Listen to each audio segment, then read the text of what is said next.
Ah, you streamed it, Dylan. That way you can't catch me with your bullshit about recording when we're already doing things. My bullshit? Your bullshit. Good sir, what are you speaking of? I don't know what you're talking about. I always alert you when we're about to start. Bullshit.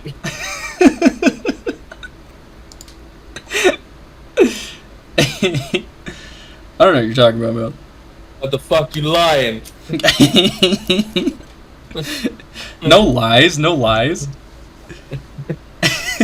Welcome to the episode, ladies and gentlemen. I'm J-Man, and that's D-DAWG over there. That is me, yes. And I'm trying to open up this pack of gushers while we talk about the reigning King Supreme of Among Us. Byakuya Twogami. Wait a minute. Not that one. Wait a minute. We talked about this guy already. The fuck? Why is he fat? Why is he fat?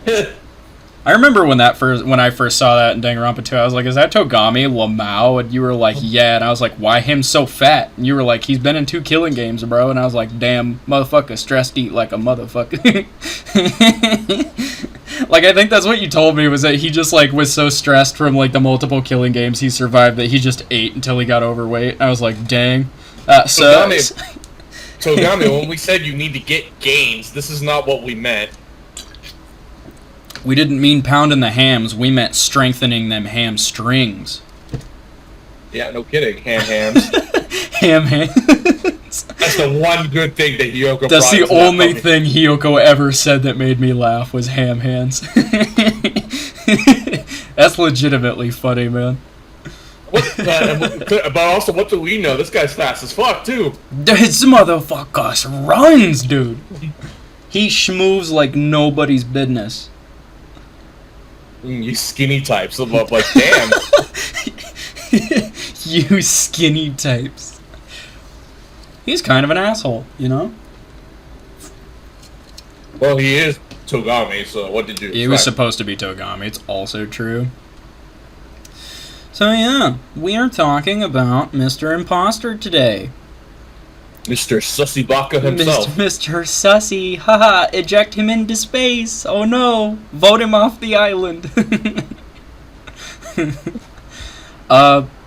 He's got like 4 names in the community, funny enough. I think he's the only character we could really say that about, honestly. Fat Gami, Twogami. Twogami, Fat Kami, Imposter. People just call him Imposter. I think that's pretty much what we default to. Yeah. I've called him pretty much everything also, but I usually just default to Imposter to, like, specific, you know? Specify. And whenever we, like, make fun of, like, Twogami, we usually, like, reference Fat Gami, too. Yeah. Well, that's just easy. That's low-hanging fruit, just like the Among Us background I used for this video. Also, not my fault. I literally could not find a good background of Imposter. There was literally just one, and I didn't like it that much, so we're using Among Us, because low-hanging fruit. Haha. God. Design-wise, honestly, he sticks out like a sore thumb. Well, not just because of, like, how overweight he is. I really like the slick white duds he's got. Yeah. I like them. Can you imagine, like, Twogami looking at, like, the Ultimate Imposter? Like, why is he impersonating me? But damn fresh. I imagine Imposter just, like, doing that pose where he's, like, standing on the sidewalk and he's got his hands clasped together and he's like, you know, I had to do it to him. There is an Ultimate Talent Development Plan in V3. There is a scene where Twogami and Imposter run into each other and they do, like, the same poses. And Togami's just like, cease this bullshit fucking immediately before I have you publicly executed.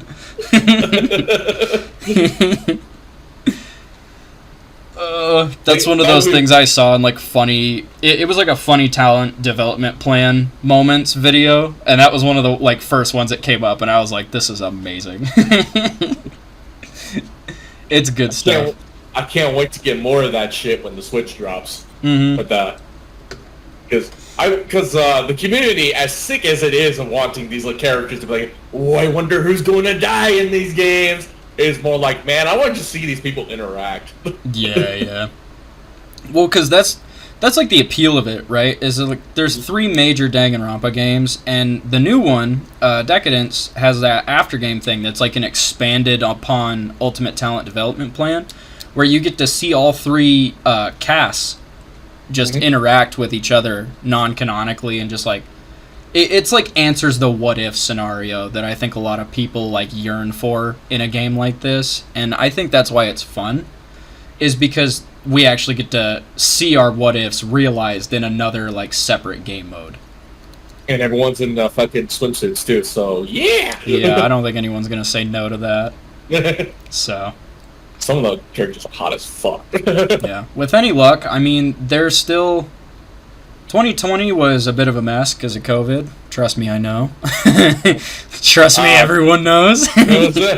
But if you're from the future, you don't know. In case you missed it, 2020 was, I'm pretty sure we mentioned it in a past episode. 2020 was the anniversary year. It was like the 10th anniversary year for Danganronpa. And we were hoping that by the end of the year there would be an announcement on a new Danganronpa game, but there never was. But that's because a lot of stuff also got kind of off schedule because of COVID. And they did say that more announcements and things were planned throughout 2021. So, you know, who knows? Maybe we'll get another actual Danganronpa to go along with Decadence. It just, you know, probably won't be until like 2022 or something, but still be fucking sick. You never know. There is still rumors going around that a game is in production, so, you know, who knows? Or that could just be a lie. Right. Kokichi giggles in the distance. It's a lie! God. Best moment in V3. There's no way Kokichi's dead, and he's not dead. Yeah. Imposter's pretty self-explanatory on the role. He's the ultimate imposter. You know anything about him from Danganronpa 2, you know that all he does is just impersonate other people, and his latest and greatest impersonation just so happened to be Mr. Byakuya Twogami, which is funny. Hey, why is my man so fat? Later in chapter 5, oh, now it makes sense. He is a castmate. I wouldn't really say he's an ally, even though he really started off kind of like one. He had the shine and the kind of foreshadowing to him that he was going to be an ally. He just didn't really make it that far. Right. So. Ironic, he could save others from death, but not himself. He guides others to a treasure he cannot possess. Yeah. Yeah. His death, honestly, not bad. Pretty decent body discovery. Plus, early on, you don't know that he's the ultimate imposter. You think it's Twogami, and if you're fresh off a Trigger Happy Havoc like most people are nowadays, especially with how much more popular the game series is getting, you're fucking astounded that the one returning character from the first game that they brought back was immediately killed off. Yeah. Because, you know, if you know anything about writing, you know that when you see Twogami and that he's the only returning character from the first game, you know that he's either A, going to live till the end, or B, somehow important to the story, or B, he's going to be killed off immediately to establish some kind of, like, no one is safe. Yeah, old allies, some kind of, like, gone. no one is safe type mentality in the player. Yeah. So, killing Imposter off this early kind of sucks, because he's interesting enough. He suffers from a lot of the same problems the rest of the cast does in this game, where he's got an interesting base as a character he just never gets built on. Because even when you find out chapters from here that he's not actually the real Twogami and that he's the ultimate imposter, even then, because of how mysterious his character is, there's like nothing in his folder for you to know anything about. Right. So all of his character development is in the fucking after game, in the free time events, which is all not canon, technically speaking. Technically speaking. So it's technically missed out on those. Yeah. So it's kind of rough that he doesn't really get like built on any more than anyone else does, and. I know Joey said that like a lot of the free time events for the Danganronpa 2 cast really helps, but you know, we can't look at those if we can't experience them in game. Yeah, because he makes a good point. Like he says, all the free times events it helps, but when he finished Danganronpa 2, he's like, man, Chiaki sucks as a character, and I'm like, shit, you right? Yeah, she's got just as many problems. I think the only character in this fucking game that doesn't have a single problem is Nagito. He's literally like V3 character development level character. Like, he's done very well, and he's just stuck in this game with the worst cast. It also helps you get to play as him. Yeah, that also helps a lot too. It kind of puts you further in his like mindset and how he operates. It's Zero Escape puzzle. Yeah. Also very Protag like. Like, it's fitting that he is like a twisted version of the original Protag, and that you still get to play as him. So. Right. But yeah, it's. Which reminds me, you still need to play Zero Escape. Yeah, someday. Yeah. If you like puzzles, Dylan, and escape room type things, that's your thing.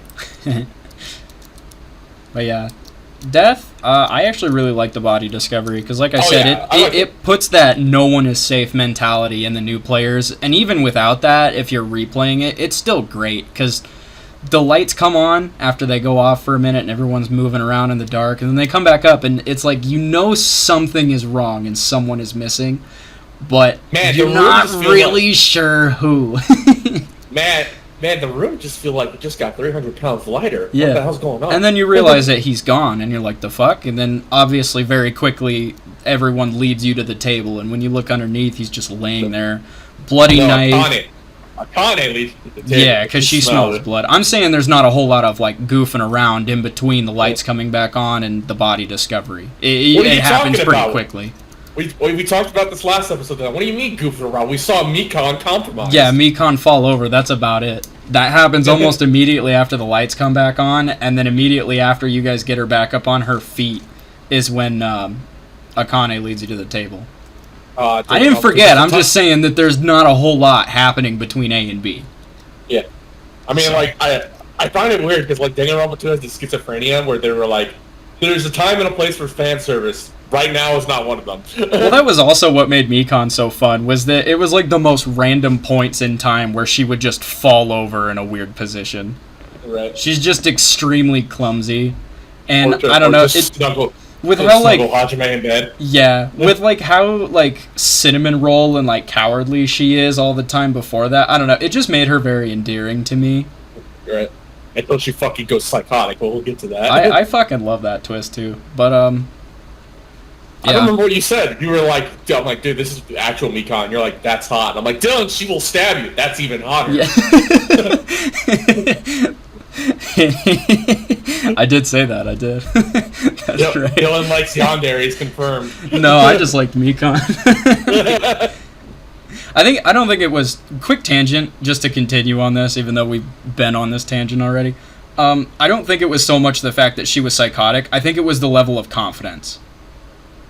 I love how, like, cinnamon roll and helpless she is, because, again, that makes her very endearing to me. I have this thing with, like, people who need protected. I don't know.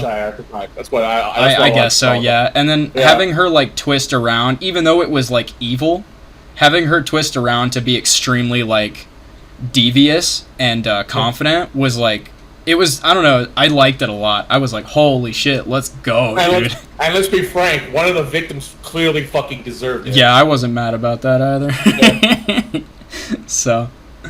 Man, you're in a killing game and you decided to keep bullying someone. She's like, let's not give her too much praise for literally murdering her bully, because that's not promoting a great concept into the world.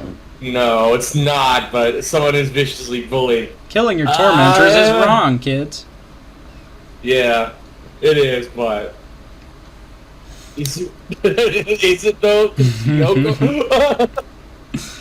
God. But anyway, back to the posture. Is there anything you wanted to add to the body discovery? To the body discovery?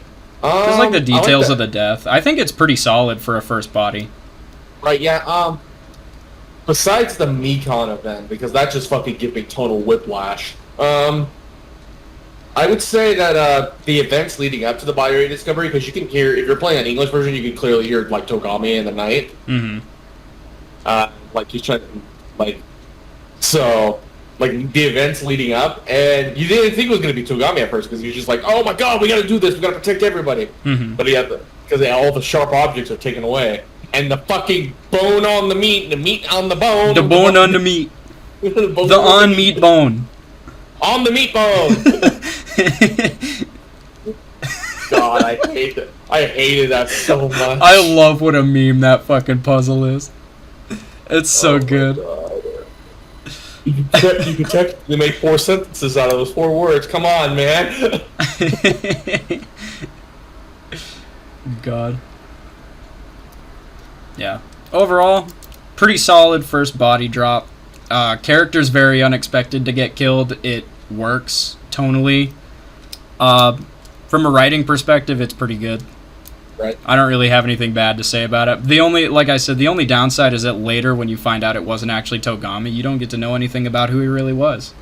Yep. So, kind of a shame. Something, it's like, man, they just make the mysterious character like Kyoko was like too obvious. Fucking, Fat Gami was too obscure.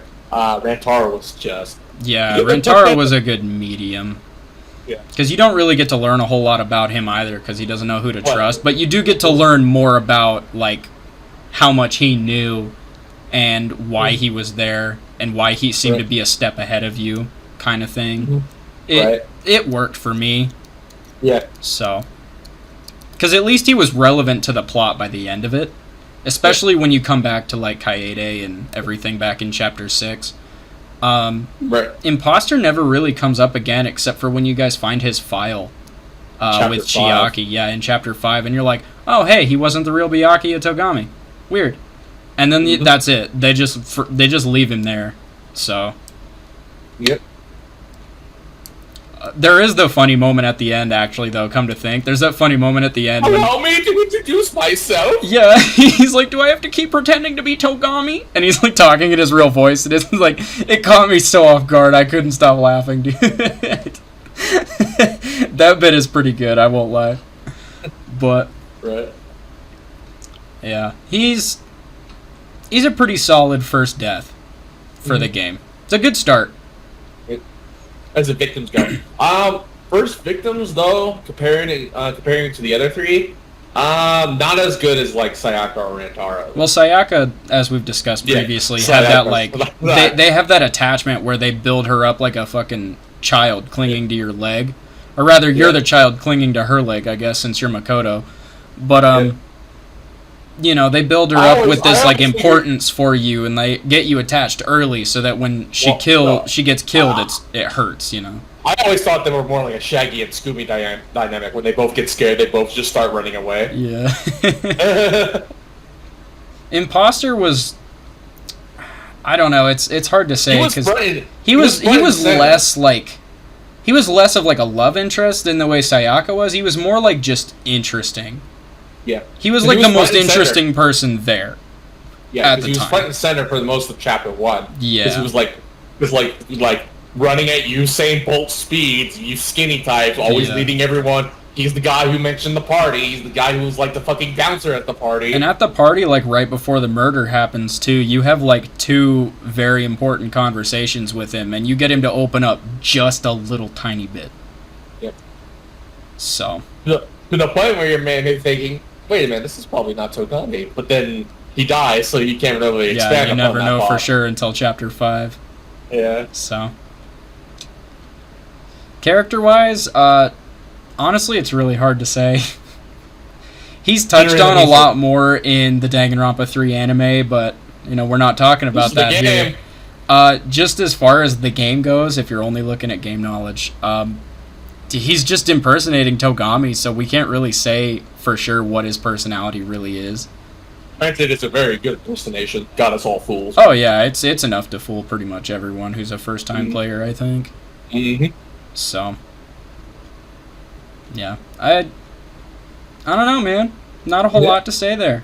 Yeah, he is fun. His leader personality. I like he was more of a leader. Yeah, he is definitely more of a leader. I will say that what I remember from Danganronpa 3, the Despair arc, he's very...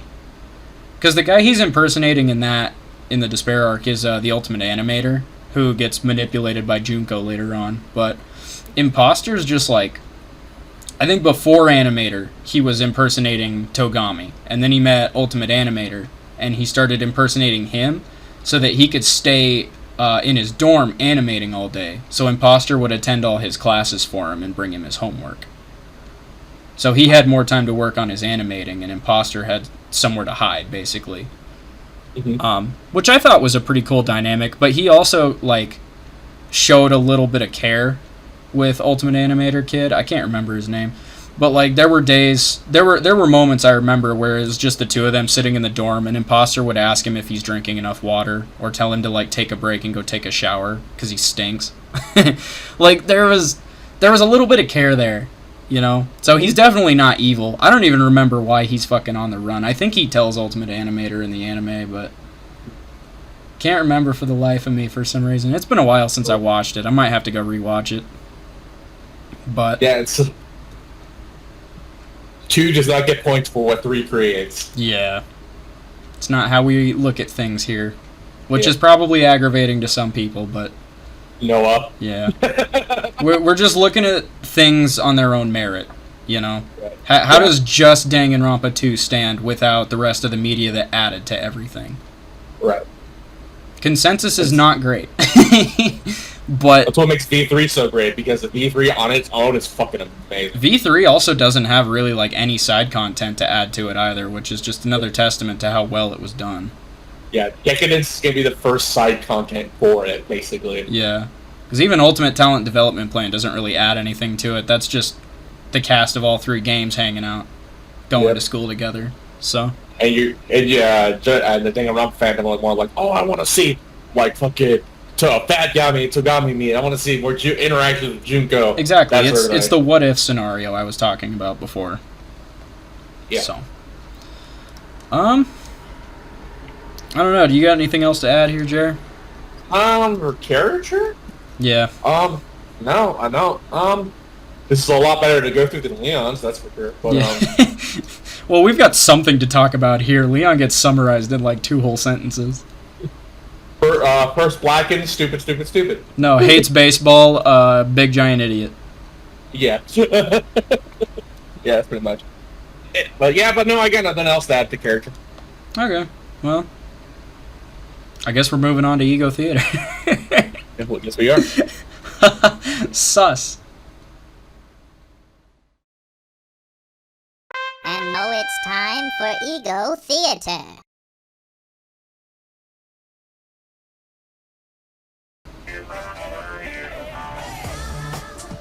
So we've been playing a shit ton of Radical Red and torturing us with our own version of CBT for the last couple of days. Pokemon in a makeup. Yep.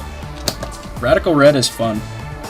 Yeah, and I play hardcore mode. I just beat Lieutenant Surge. Hardcore mode, the more I learn about it, the more I'm like, wow, that sounds very not fun. I mean, if you're down for the challenge, then whatever, but like our friends like Scoot was definitely not down for that level of challenge. I can't use Sunny Day? Fuck that shit. Yeah, you can't use Sunny Day. You tried to teach your Hitmonchan power-up punch and he couldn't learn it, and we were like, the fuck? And we thought the devs were just high as balls, and then Scoot found out that you just can't have moves that increase stats. Right. You can't have setup moves, you can't have weather moves, and you can't have stat-raising moves. Yeah, you can have some setup moves. You can have Leech Seed, Toxic, and D-DAWG on certain Pokemon. Well, you can't have things that raise your stats, I'm saying, like Power-Up Punch, or, like, Scoot has Flame Wheel, which is supposed to occasionally increase your speed, I think, but he never gets the speed boost, and that's because he's playing on hardcore. Right.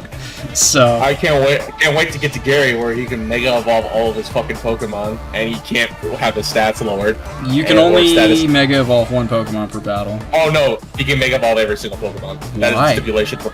That's a stipulation for his battle. That's so busted. Why would they let him do that? Even if it's hardcore, dude. That's what I'm talking about. This shit is so bonkers difficult. God, I don't get it. Them devs is crazy, dude. Whoever the guy who made that ROM hack is, or Geysa, multiple, I don't know. I really don't. I don't look into that kind of stuff. But whoever made Radical Red, kudos to you, but also fuck you. Why did you make hardcore so fucking unfair? Lance with Mega Rayquaza too. Jesus. That's crazy. It's shiny too, so... Supposedly hardcore gets a little easier as you go on because you have access to more Pokemon and you're higher level. But fuck, man. Those first few starting, like the first 3 starting towns, like Misty, oh my god. Start all the way through like what? Like just after Misty is just hard as dick. Yeah. Fuck. No, I'm saying leading up to Misty is hard. Fuck, dude, because that Ludicolo, that Mantine, It's like Donkey once said, this is about being the best guy ever or getting your dick knocked off. Yeah, pretty much. The Dark Souls of Pokemon. If you're looking for casual, though, Radical Red, just play, like, fucking regular Radical Red, because it asks you right off the bat if you want hardcore, you just say no. You can get, like, if you like Pokemon, this shit has got, it's Fire Red, but it's got all the way through Gen 8 shit in it, so it's got Dynamaxing, it's got Mega Evolution. And also, it's a little bit more challenging. Yeah, it's a little harder. Even if you do a casual playthrough, they definitely up the challenge factor on a lot of trainers and gym leaders, but it's still fun, man. Remember, you were like, I'm getting a team an entire fire starter Pokemon because fuck Erica. I didn't get an entire team, I just got an extra one. Because my Charizard could handle, like, the 3 main threats on her team that I had a hard time with, but he couldn't survive battling more than one. So I was like, if I could just get another, like, reliable fire type, like a starter, and I knew how to get more starters. So I was like, if I could just get another fire starter, just one more, I think I'd be okay. And it worked, because I just needed Charizard to take out the major threat, like the one I was having the most trouble with, and then my other fire starter would come in after he was low health and just wipe the other 2 threats out. The rest of her team I had answers for, so... Right. That was all I needed. So... Defiant Superior. What? God, her contrary Superior, man. God. Shit sucked. Yeah. Who do you, what, this was my idea for an ego theater, but fuck it, we'll put them both in here. What, Yeah, we'll do it both. Because we just got done talking about Reddit. It's not long enough, so, what Pokemon types, if the Danganronpa 2 cast were gym leaders, what Pokemon type do you think they'd specialize in? Okay. I was gonna go through everyone. We could just run through, like, most of them real quick. Maybe not all of them, but... Makoto, normal type. I was gonna... Oh, you mean everyone from all 3 casts? Yeah. Okay. Well, let's just do the obvious ones, I guess. That'll take way too long. Yeah. Yeah, Makoto's probably normal types. Fairy type, Sayaka. I don't think Nagito would have a specific type. I think he would just exclusively have Pokemon that use RNG moves. Yeah. He would literally just use Metronome on every single one of those Pokemon. Yeah, he's just got a team of Togepi and Snorlax that all know Metronome. God. That'd be fitting. What would Kokichi use, do you think? Dark or Poison, maybe? Ghost. Ghost? You think Ghost types? Maybe Poison type. I feel like Dark type would make more sense, because Dark type gets access to moves like Taunt and Torment and Embargo. That's true too. I was gonna say Suichi should be the Dark type, but because well, yeah, because Shuichi, but Kokichi makes more sense to me as either a Dark or a Poison user. Right. I could see Shuichi using Ghost types because his waifu is a ghost. Yeah. Depressing. Got him. Got him. Fucking Sakura fighting. That's an easy. That's easy. Same thing with Akane and Necromarl also fighting, but not as strong as Sakura. Yeah, probably not. Let's see, Kyo would probably use Rock and Ghost types. Yep. Yeah, he's definitely the Ghost guy. He's definitely a Ghost user. Kibo, Steel. Kibo, you use Steel type, yeah. Steel and Psychic, I could see him using shit like Behem and Metagross. Right. Behem's not a fucking Steel type, but you know. Yeah. Mew, Electric type. Same thing with Soda. Yeah, yeah. What would Sonya use? Perry! Ah, yeah, true. That makes sense, And for a real curveball, she'll have fucking Spiritomb in there for some fucking reason. Just because. Gundam, Dark. Yeah, probably. Gundam would be the one to have like a fucking shiny Zoroark. Yeah. And you're just like, why do you have that? And he's like, because I do a lot of breeding! And you're just like, I should have known. No, his entire team is shiny. His whole team is shiny, yeah. He's got a bunch of shiny dark types because all he does is breed them all day. And they all have perfect IVs. Gundam would be the most busted trainer here just because he's the ultimate breeder. Holy shit. Imposter, Mimikyu only. Why would... No, he'd have a whole team of Ditto. Oh yeah, that's right. He'd have a whole team of Ditto and Zoroark, probably, because Zoroark has illusion. He'd come out disguised like a Ditto, and then he would not transform, and you'd be like, the fuck? And then it'd use Night Days, and you're like, well, now I know it's a Zoroark. What the fuck are you doing, imposter? God, people who don't play Pokemon are gonna think this is like the nerdiest fucking major ego theater we've done. Yeah. Let's see what's another good one. One more. No, I'm gonna try to think of a really good one. I got a good one. Kaito is all space themed fucking Pokemon. Yeah. Who do you? What type do you think Hiyoko would have? The little bitch. Fucking normal type, just so I can punch her and be super effective.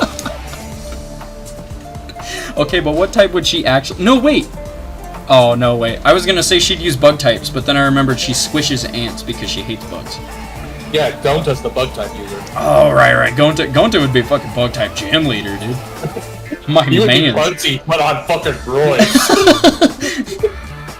God. But who's your dad, Gonta? Gonta's father is Guzma. Gonta born in jungle. And you're just like, the fuck is Guzma doing out in the jungle? God. Let's see. Oh man, there's so many good ones. I'm trying to think. Who would be a good grass type? I was gonna say Hiyoko probably do grass actually because Erica, the grass gym leader, also wears a kimono. So. Chiaki gotta be psychic because we're gonna continue to trend that some of the psychics are very sleepy. Psychic or electric. Yeah. Considering video games and shit. Right. What would Fuyuhiko be? Fuyuhiko, oh god. Dark and steel types. Right. I could maybe not specifically steel types, but I could literally see Fuyuhiko walking around with a Bisharp. Yeah. No, this is what I would do. Go to Giovanni's page, copy paste, and get Fuyuhiko. Fuyuhiko's got the exact same team as Giovanni, and Giovanni's like, the fuck is this? You mimicking my team? And Fuyuhiko'd be like, you're mimicking mine, you fucking poser, and then they'd both beat the shit out of each other. Pekka would have Pokemon with swords, like Farfetch, Aegislash. Probably more so steel types, but anything really with a sword. Right. God, I could see fucking someone like Yasuhiro with the Slap King. Wouldn't he have psychic types though because he's a fucking fortune teller? Yeah, he'll just have Slacking though, and it just he's got like 3 psychic types, and then he's like, all right, you ready for my curveball, bro? And then he throws a fucking Slacking out. You're like, the fuck is this? I don't know how to fight this. I came prepared for psychic types, and then you get fucking like knocked off to death. God. No, but he has terrible accuracy. Always miss because he's only right about 20. He's only accurate 20% of the time. All of his moves have increased damage to kill you in one shot, but they all have 30% accuracy instead of 100. We didn't get the obvious one. Ina, water type. Oh yeah, for sure. Yeah. What about Kyoko? What would she have?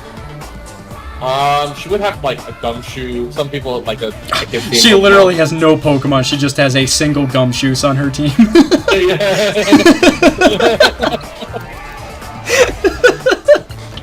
I didn't came here to play Pokemon. I just came here to solve mysteries. Fuck off. I don't know why that was the funniest to me. I can see Taco with Riolu. Oh god, that makes a lot of sense actually. Right. Christ.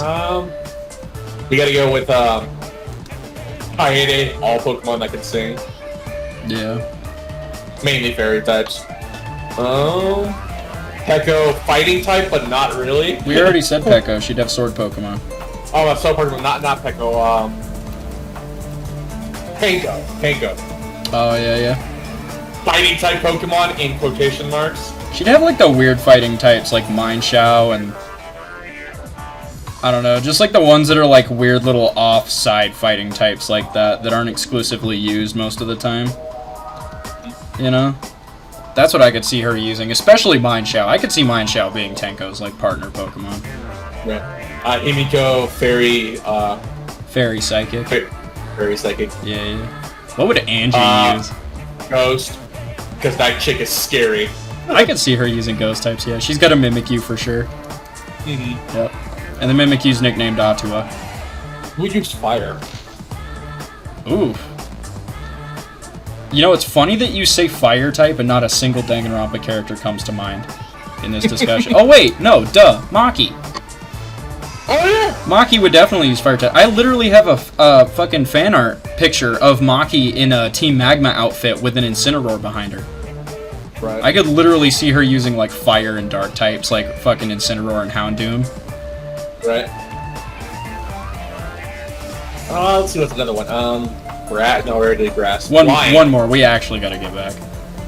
Flying? Flying type? Soda. Because how launchable that motherfucker is. Man gets hit by a truck and he goes flying. Christ. What about, we should just, like, cover all the types, because I think we kind of have. Who would use an ice type? Who would use ice type Pokemon? Junko. Junko? Yep. I don't feel like Junko would submit herself to a single type. I feel like she would, like, have a varied team to be able to cover, like, any kind of weakness or opponent.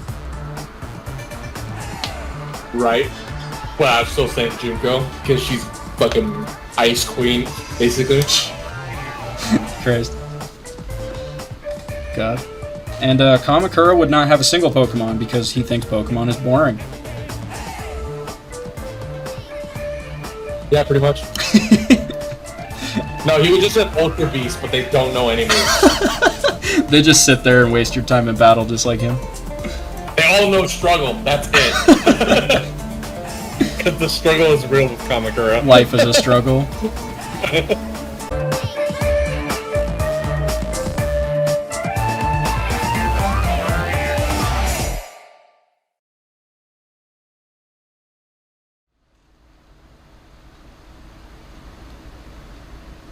You got me more Pokemon on the brain. Christ. Maybe we can do more after this, I don't know. I need to play a little more. I need to finish Radical Red so that we can all move on to a new game. Right. Alright. Considering I'm gonna disappear from the face of the earth 9 days from now. Chaco. Uh-huh. Yeah. You fucking horny child. Not horny, that's just my main. Bonk. Go to horny jail. Maybe just a little horny. Thirsting over anime women. Maybe just a little horny. Uh-huh. God. Alright, and now we're on to the more... Oof. I don't even know what to say here. How well do we think Imposter was written? Considering... we probably said it already, but he lampoons from Twogami, but can we call him his own character? We really can't. There's nothing. There's, like, nothing about him in this game that you really know for sure, outside of free time events. And unlike Leon, where it's like there's nothing, and that makes us mad, there's nothing here, and that makes us sad. Yeah. Yeah. Like, we knew enough about Leon, but he was a black and not the fucking murder victim. But even with Sayaka, we knew 10 times more about Sayaka than we do about Imposter. Yeah. So... Yeah, like fucking hell. One of the last conversations you have with him before he gets murdered, he kind of like hints at you like the real imposter talking for a second, not as Twogami, but just like kind of like tells you that he can't trust anybody because he's had a very like damaging past. Right. Stuff like that. That's about all we really get out of him, honestly. Right. Again, not counting free time events. So, he's... I think in the sense of him impersonating Twogami and the way he's handled as the first death, I think he's written pretty well. But everything past that point to go hand in hand with his personality that we discussed already, there isn't really a whole lot going on here. And like we said earlier, it's Rantaro is just better. Yeah, he gets brought up again later, but not touched upon in any real regard, other than the twist that he wasn't actually the real Twogami. Right. And then he never gets brought up again, pretty much.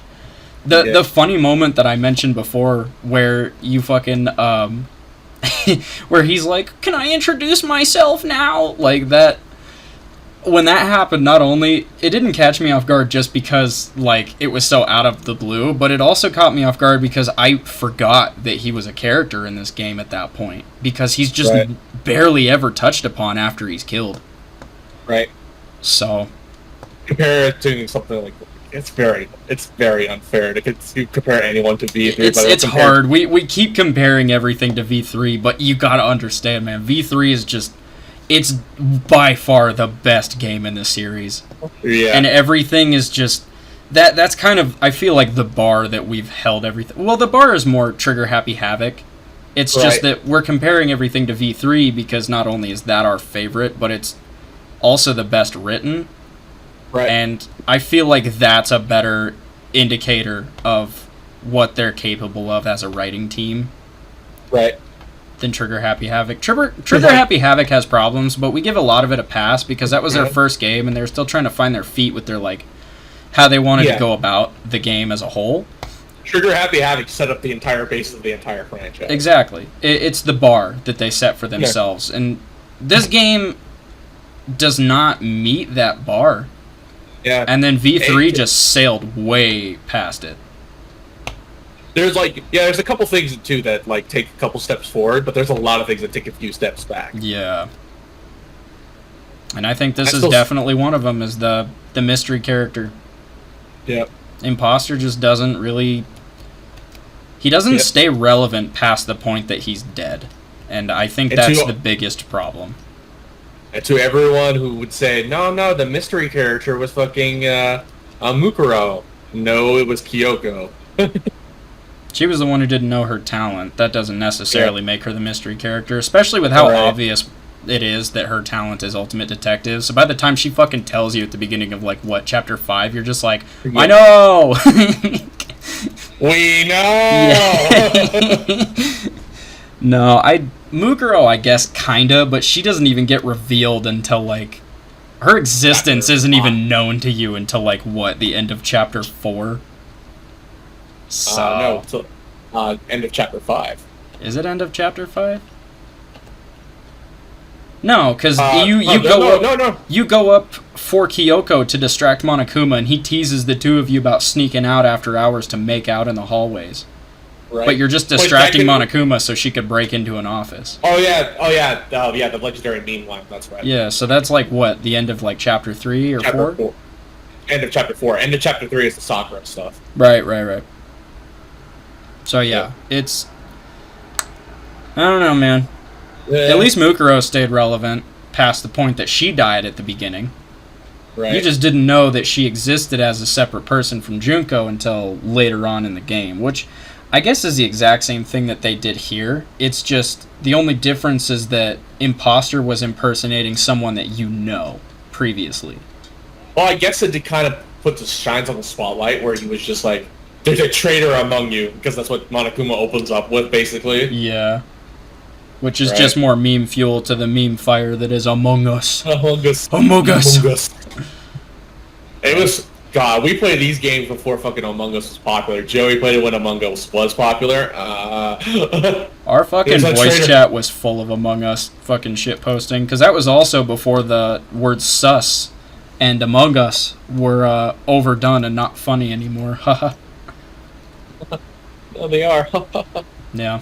But overall, it's very hard for us. He's kind of on both ends of the spectrum, because like I said, his death and the way that it's written and handled is perfectly done, I'd say. It's just everything past that point, not so much. Mukuro stayed relevant after she died, even though you didn't know how relevant she was for a few chapters. But even from that point forward to the end of the game, she still stayed somewhat relevant, because you knew her for almost an entire chapter, pretty much. And her death was shocking. And Rantaro was like this, do we even need to say it? He was the biggest fucking mystery of the entire game, basically. And he came back, even though he was pretty unmentioned for most of V3, he came back in the final, 2 chapters, as still being important and relevant, and the whole, basis of his murder became the subject of the last chapter. And the end of the game... So, he gets mentioned in Chapter 2 as well, because that's when everyone remembered the Ultimate Hunt. Yeah. So, yeah. The fact that Yeah. Imposter just does not hardly ever get talked about or brought up again after he's killed is just kind of sucks, man. Yeah. And I know there's more going on, but you gotta like sprinkle in little reminders for the players that he existed and that he was there, you know? Yeah. God forbid, we're never gonna forget Sayaka. God damn. Yeah, she left an impression, and that's what she was written to do, and it worked. And Leon left his own impression just of how fucking. Yeah, it's just like the polar opposite of the one that Sayaka left. Yeah. So. Leon, Sayaka was the innocence that we lost, and the fucking Leon's death is what we, the price we pay for betrayal. Yeah. Betraying. Yeah. So. Yeah. Kind of hard. Kind of hard to say. It's also, it goes into his impact, too. Like, his impact is, like, minimal to negligible. He's got the same level of impact that most of the characters in this game do, where it's important for a whole chapter and then you move on. Yeah, there's also, you gotta understand, these guys all come back to life. Yeah. These guys don't technically die, except for Chiaki. Yeah, Chiaki's the only one who technically, like, stays gone in this game. Spoiler alert. But, yeah, the fact that, like, they all... I understand that you gotta keep it in the player's head that they're all, like, gone and not coming back like it was in the first game. But in the overall story That's thing, your big twist, though, is that none of them actually died, right? Or Right. at least going on the assumption without the anime that there's a chance that they could come back to life, that they're not all actually completely gone. It's not totally hopeless. That's but you the have big some takeaway at the end of it, right? You don't leave anything to remind us of these characters as we're moving on.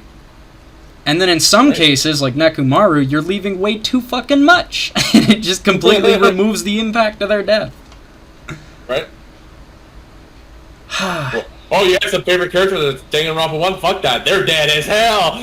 Yeah, that's why it worked, was because it was Twogami. It wasn't it probably wasn't your absolute favorite character who came back from the first game, but it was still someone that you recognized and knew from the first game. Twogami was a shithead when I played Trigger Happy Havoc. I was like, dang, Twogami, you shut the fuck up. You stupid. You stupid, kid. And then by the end of Trigger Happy Havoc, I was like, you know what? You still stupid, kid. But you's alright. You's alright. He's alright. And then when Danganronpa 2 started, I was like, man, my boy. Like, I'm in this shit with a whole new cast, but at least I've got a familiar face in here, even though he wasn't my favorite person. You know? Right. It was still nice to have that familiarity and to see someone else there. Quick. If it was Yasuhiro, what would your immediate reaction? Because mine would have been, we're all going to die. It would have been rage knowing that he would have made it to the end of the game. He would have survived 2 entire fucking killing games, and I would have just been mad because he wouldn't have done anything more in this game than he did in the first one. I would have still been happy to see him, but I still would have been like, God damn it, why are you here? How did you live? I get past chapter 1 and he's not dead, and I'm just like, this motherfucker's making it to the end, isn't he? Not again. That's me. I'm sitting there. I'm like, not again. It's always the stupid like characters that make it to the end. Yeah. But for 1 and 2, it's not V3. I don't think there's like a stupid character. Did you say Gonta bad? Shame on you. How dare you? Gonta gentleman. Gonta gentleman. He's just not good at language. I think I had this exact discussion with Joey the other day, actually. Is that, like, Gonta is a fan favorite because he's like a literal dog. He's written like a dog. He's dumb as a box of rocks, but he's got a heart of gold. And because he's so childlike and innocent, it just makes you immediately grasp onto him with the mentality of, like, I've only known him for 3 minutes, but if anything were to happen to him, I'd kill everyone in this room and then myself. Yeah. Like, he immediately puts that, like, mindset on you because he's just, there's nothing, like, there's nothing inherently, like, bad about him. He's good all the way down to the bone. Good-natured because he's just so innocent. He hasn't been corrupted by the world around him. Yeah. Even when he kills someone. Yeah. And that's not even, you don't even feel bad. I mean, you feel bad for him, but you don't blame him for that because it's like anyone in his situation probably would have done the same. Right.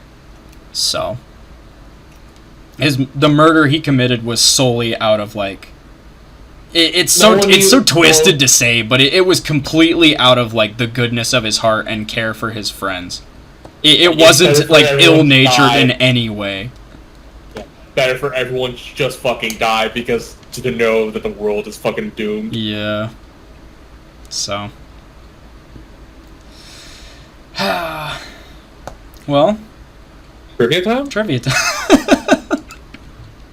After that extremely depressing little tangent we went on with Kota. For some reason. Oh, God. Alright, We're professionals, ladies and gentlemen. Okay, well, fittingly, there's only 4 dots of trivia here. So, Mr. Imposter, haha. In their free time events, Imposter implies that the reason they chose to put on so much weight was in order to ensure survival should they ever have to withstand extreme cold. Interesting. But why, though? I don't know, I guess he's expecting to just get thrown out into the fucking, like, Arctic desert and abandoned. Yeah, but if you put him in the fucking Arctic, he would just get killed by grizzly bears if that shit happens. He gets fucking, like... He was a kid, and he saw Monsters, Inc., and he saw the scene where, like, Mike and Sully get abandoned in the fucking, like, Arctic tundra.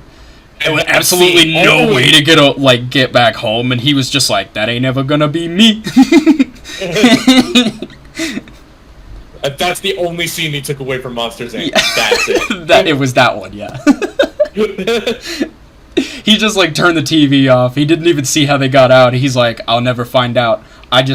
He got so traumatized by that one scene, he's like, immediately started stress eating, and he's like, God, how would I ever survive if something like that happened? And then he's like, and he looked down at the ham in his hands, and he's just like, that's it. That got me eating that fucking meat bone real quick. Scenes of Monsters, Inc. dancing in his mind, and he's like, never. Never. I will never freeze to death. God. I shall not starve! If only he would have eaten enough to, like, survive being stabbed to death. Yeah. Then again, I guess the meat on the bone spike was made for skewering meat, huh? Interesting. Dylan, go to Punjab. Dot number 2. Like Junko and Izuru, the imposter has no listed likes or dislikes. This may be due to their background, where they have nothing that pertains to their true identity. Yeah. I can tell you what he likes and dislikes. He likes meat. He dislikes dying in cold temperatures. Dislikes swimsuits. I think he's wearing one in the new one. I think he's remember. wearing I think he's like a full body one piece, I think. Is he? I think he's wearing, because he's still technically impersonating Twogami. I think he's wearing the same thing Twogami's wearing. Hold up. Now we gotta look it up. Now we're curious. Hold on. This is a major ego standard, where we just like go on random tangents every couple of seconds. Yeah, he's wearing the exact same thing as Twogami is, but it's more like heavy wear. That's what I thought. It's a Speedo too, isn't it? Because that's what Togami's wearing. No, Togami's wearing regular trunks. Really? I could have swore he was wearing a Speedo. Yeah, no, he's wearing yellow and black trunks. Because I remember seeing it and shaking my head like, oh, fucking course you're wearing a Speedo, you rich boy motherfucker. No, Taka's wearing a Speedo. Oh, that's right! I'm thinking of Taka. Okay. I thought it was weird that Taka was wearing a Speedo. I don't know. You're probably planning on doing laps? I think that's what I was thinking when I looked at Twogami. I was like, I bet he's wearing a Speedo, like a fucking, because that sounds like what he would wear. And then I saw he wasn't, and I just forgot about it, probably. Yeah. Also, Fat Gami's like wearing a Hawaiian shirt plus like yellow trunks, and that's it. Nakamura's also wearing a Speedo. Yeah, well, that doesn't surprise me either, honestly. Yeah. Evo still cracks me up. Yeah, he's just got a floaty on. Bow tie. Yeah.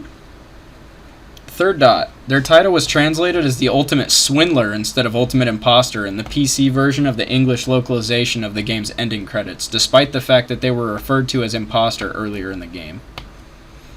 Interesting. In Danganronpa 3, The End of Hope's Peak High, the voice actor portraying both Ryota's... Oh, Ryota's the name of the Ultimate Animator. So it's the guy that did the voice of Imposter and Ultimate Animator.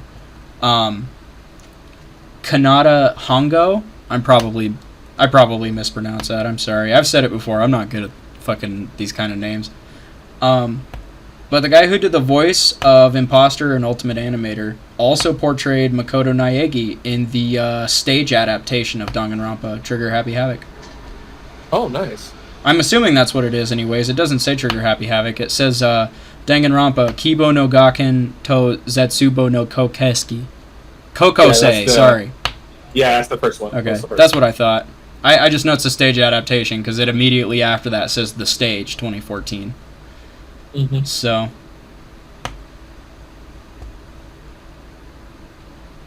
Interesting. This is actually not in the trivia. It's in the top of the references, just under that. But honestly, I'd consider this trivia. This is interesting. In Danganronpa 2, in the Byakuya disguise, Imposter's height is shown to be equal to that of the real Byakuya Twogami. However, in Danganronpa 3, The End of Hope's Peak High, when they are disguised as Ryota, they are shown to be significantly shorter.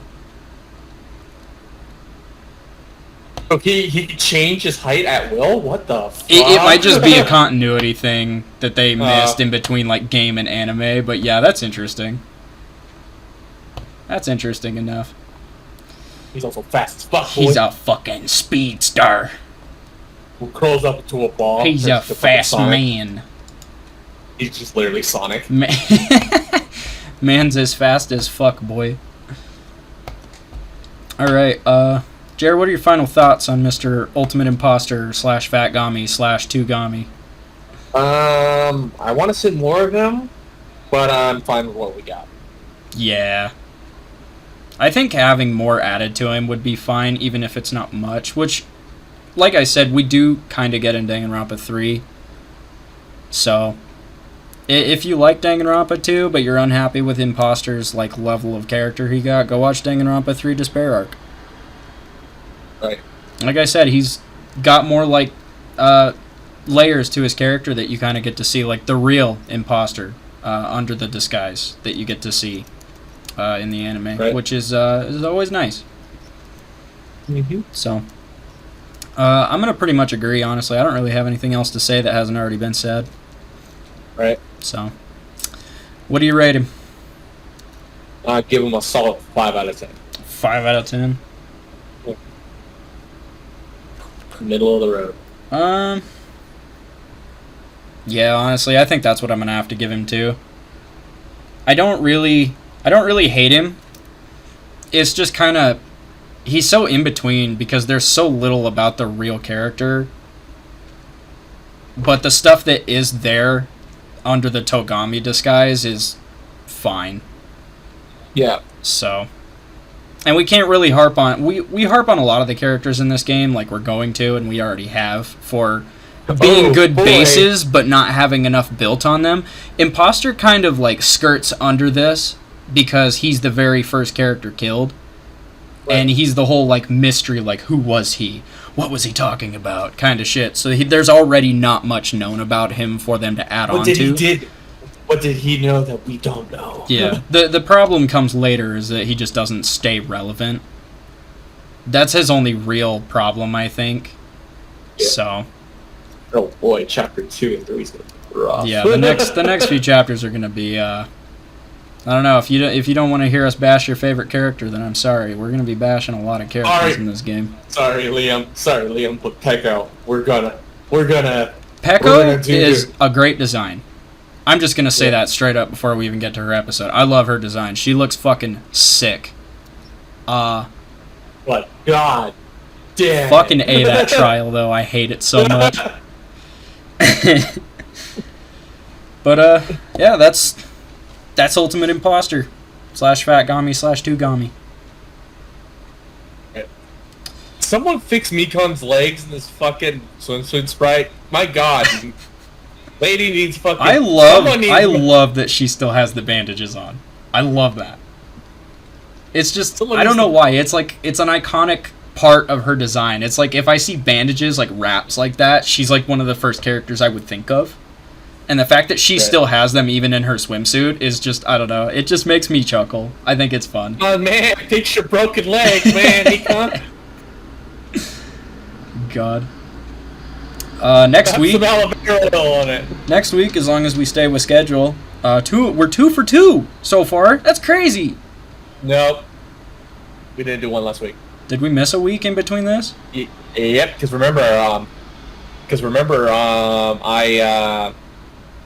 had to go to work on Tuesday. Oh, right. Well, this is still a lot more often than we usually do. Yeah. So, yeah. Next week we're looking at Teru Teru, the first Blackened of the series. And if everything goes according to plan, tomorrow I'll have another Time of Salem video episode done. Because it took me 4 hours to make that intro, and Dylan knows what I'm talking about. I do. After that, it should be. You do. Remember? With, is it Dustin the one? And the Nazis. Oh, right. Yeah. That's so out of context. People are gonna be like, "The fuck." Dustin and the Nazis. Okay. No, I remember that. I didn't know that was the intro for the Town of Salem video. I thought that was like some random little mini update video that you were gonna make. Oh no. I didn't even know you were like almost done with it. You literally have not mentioned it since then. It's literally been like a week or two. I've been busy on my days off. No, I know. I've been busy too. I haven't really gotten any editing done. I'm still so burnt out on it. I can't get back into it, man. I've tried a little bit here and there, and I'm just like, I'm like, man, this isn't that bad. I could probably do this again tomorrow, and then I don't. Yeah. So. Don't worry, I'm gonna do some Jacko videos. That's for sure. Oh god. Shit post. I'm gonna use the theme from the fucking Mask, the Mask, the movie where he's in the casino, as like the background. God. I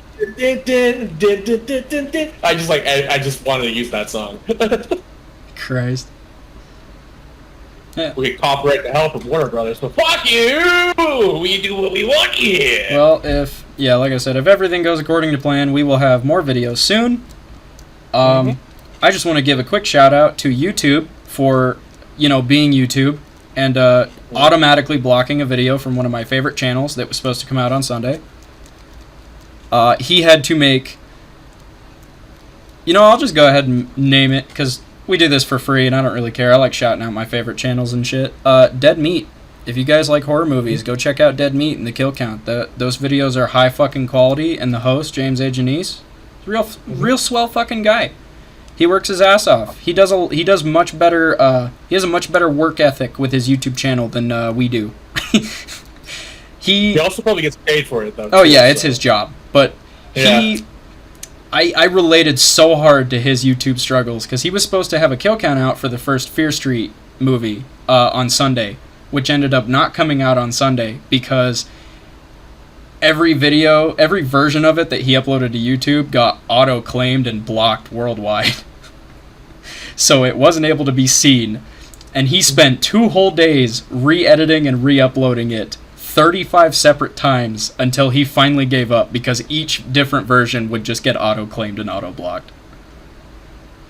And I really feel for the man, and I hope... He said if things go well, we'll get it on Wednesday. I just feel bad for him, man, because I know exactly how that goes. I've had a couple videos on the channel in the Risk of Rain playlist that have just done the same thing, and I'm like, dude, come on.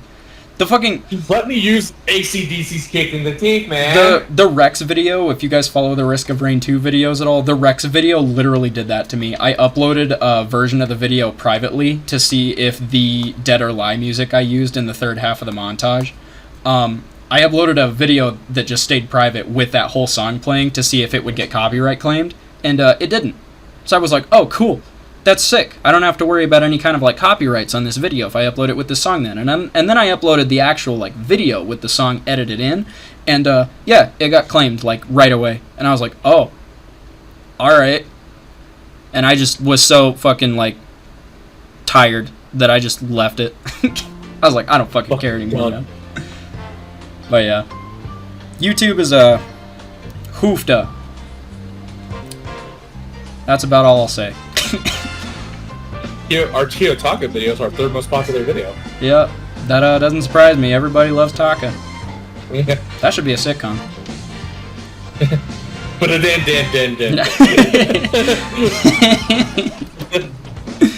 God. Good night, everybody.